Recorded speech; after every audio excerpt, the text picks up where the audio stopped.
fabulous. I love that. I love that. Okay. Martha Frank, wait, I gotta hold up props now before I go into this. By the way, next month, June 22nd, Josie Brown, our girl, is going to be here in New York. Sorry, ladies. Tattoos on the Heart, number 4 on the bestseller list right now. Father Gregory Boyle is going to be with Women Who Write, but I think I'm going to try and get him to come and read to us in the fall. He's supposed to be an extraordinary speaker. For those of you, oh yeah. Nancy Mehigian's book, which we are going to hear from, and we are going to buy at the break. Siren's Feast, The Edible Odyssey. April's book, Regretsi. Do you guys know about this website? No. Yes. Okay. Love Regretsi. Okay. So we're gonna. Oh, and it's such a pretty book. Yeah. So we're gonna do that later. Okay. Okay. Martha Frankel brought Nancy Mehigian to my attention, promising to bring fabulous food and lots of it. Even though we had a full house for Robert Morse, how can I turn that down? We have our priorities. She did not disappoint. Do you remember the Domaldes 2 months ago? Yes. Oh my God. Okay. Do you remember the lentil bean dip last month? Oh my God. Did you taste that tabbouleh? Oh, so good. So good. Please. Okay. Nancy's been involved with food and healing almost all of her life, and those two go hand in hand for me as well. Yes. She previously published a vegetarian cookbook for children called Supernatural. She's lectured at health conventions, catered for celebrities, and taught gourmet cooking classes. She creates a cuisine that is healthy, international, and authentic. She's also a newspaper columnist and writes the Ask a Healer column for medashealthclub.com. She accompanied Quincy Jones on his juke joint tour and was the massage therapist for the Eagles' Hell Freezes Over tour. I want to hear those stories. Of her culinary memoir, Siren's Feast, An Edible Odyssey, Quincy Jones said, "A spicy brew of recipes and adventures. I don't know whether to eat this book, smoke it, or make love to it." Well, those are my 3 main addictions right there. Please welcome Nancy Mehigian. So I started working on this book many years ago. I'm Armenian. My first generation, actually, my father survived the Armenian genocide, otherwise I wouldn't be here. And so I come from a family of really good cooks, great eaters, and storytellers. So when I thought about writing my book, I told people I was writing an autobiographical cookbook, and I actually had an editor at a big publishing house say, well, you know, I don't really think this book is going to work in the large bookstore format, because where would they put it? Would they put it with the memoirs, or with the cookbooks, or with the travel books? And I was like, put it everywhere, then, you know, everyone can find it. And then a funny thing happened.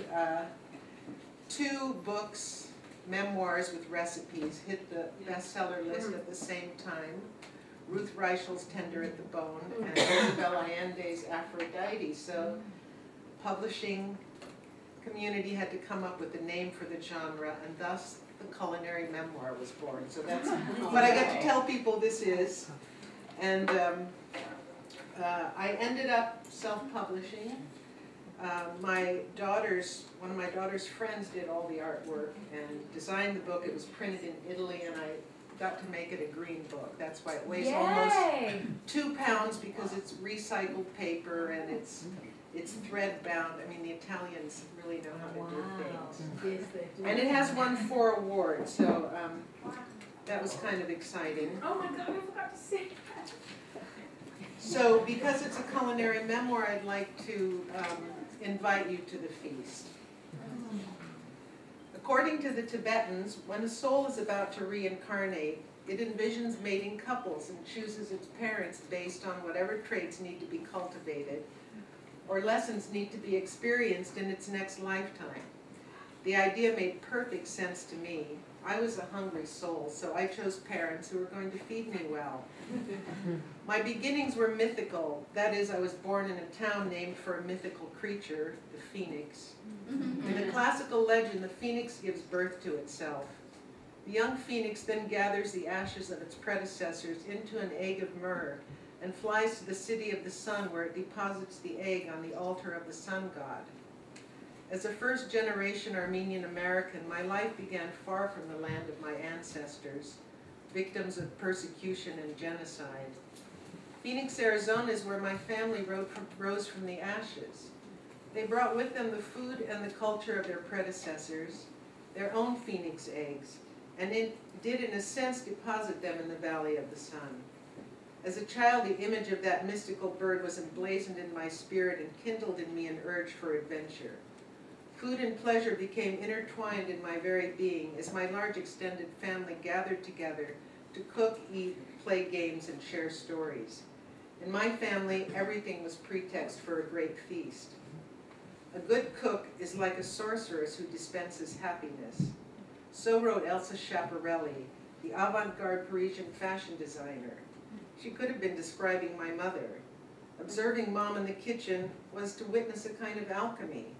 She could be feeding our family of 4 or preparing a fundraising dinner for 500. She smiled through it all and made it appear effortless. Perhaps more miraculous was the effect her food had on people. No one ever turned down her invitations to dinner, and she collected friends the way some people collect stamps or coins. When I first heard the siren's call, luring me away from home, naturally I chose to follow my appetites, and learned how cooking for people creates instant bonds. My insatiable curiosity carried me to some of the most remote outposts in the world, and it carried me into the realm of dreams. As my cooking skills developed and I grew emotionally, the courses I prepared became richer in flavor, more layered with seasonings, and ultimately more satisfying. Allowing myself to journey with my senses helped me to enjoy life in all its facets, and fed me the way I so love to feed others. My travels always brought me back to the table. In order to absorb other cultures, I needed to digest all they offered. Tasting what others cooked expanded my world, and writing this book has carried me back to some of my most memorable meals. As Anais Nin once wrote, "We write to taste life twice." And so I offer up my adventures and my recipes and invite you to dine at my table, to share in a celebration for the mind, body, and soul. Don't say I didn't warn you. I told you I have a big appetite.